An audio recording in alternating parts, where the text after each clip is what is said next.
Good morning. The first thing I'd like for you to do is tell us your name. Carmen Black. Okay. And what was your service? You didn't have military service, but you did a job for the military. What was that job? The job, I actually didn't call it a job. I called it a thing that I had to do.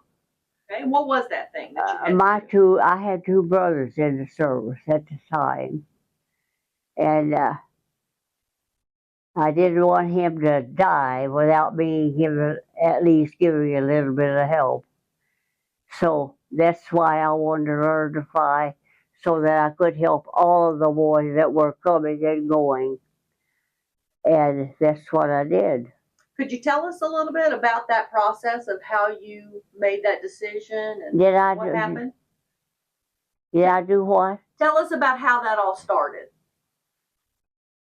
Well, it just started because, as I said, I graduated from high school, but I had to make the decision as to whether to go to college. I had won a scholarship, and but I kept thinking about my brothers being back stuck up there in that war, and I'm here, and I would be trying to study, trying to get through college. Now, take my word for it, it wasn't hard for me because I went right out of Holdinger High, out of that school there with an all A. That's why I got a. So how did you become a pilot? How did that happen? Well, I knew that my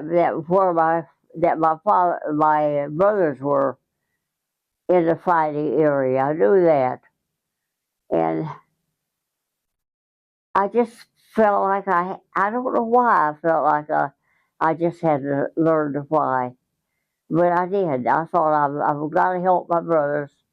I've got to so, and I also had family in Detroit. Not where they were making all the planes or repairing them. Let me say that. That's more like it. And that's that's exactly why I just made that decision. It was really to help my brothers and to help the country. Did you go to Detroit to learn to fly? Yes.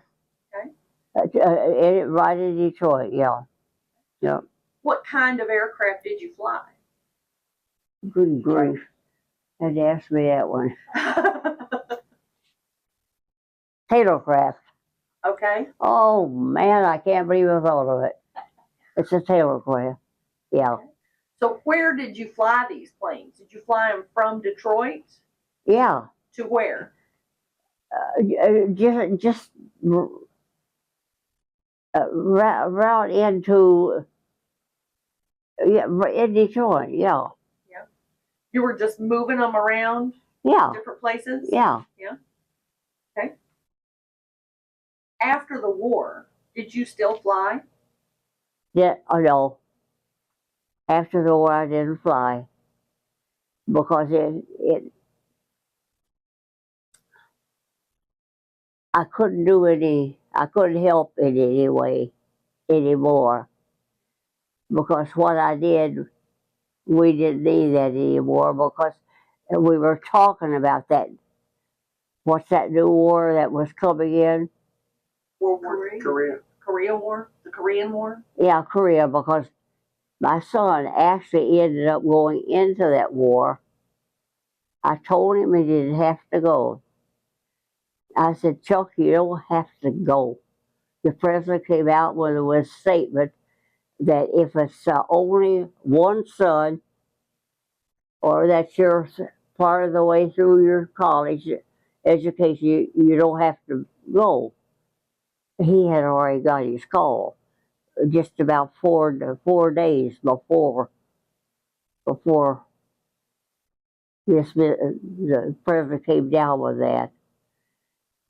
So and at that time, And I don't remember what the difference in the date was, but at that time I owned a portrait studio because I remember saying to him over the phone, I told him, I said, Chuck, let me call the senator. I said, because I just photographed him and his family. I just photographed them. I said, so I'm sure he'll do this for me. He'll give them a call and remind them that the president put this through for if their only son and they're halfway through college, they won't have to go. But there's a third thing that I can't ever remember. So did your son wind up going to the Korean War? He ended up hit. His he was hit. His plane was hit. He got out. Him, and he dragged two of the boys out, but two were left in. He couldn't get any more because he was wounded. That's what he was crying about at night, was because he couldn't get those other two out of the plane. That was your son that was crying Yeah. at night. He just couldn't get that out of his mind that that they were there and nobody could help him, and he cried. So he finally died. I guess it was a heart attack he had. He had some sort of attack, and he died. And I said a prayer that I never thought I'd say that kind of a prayer.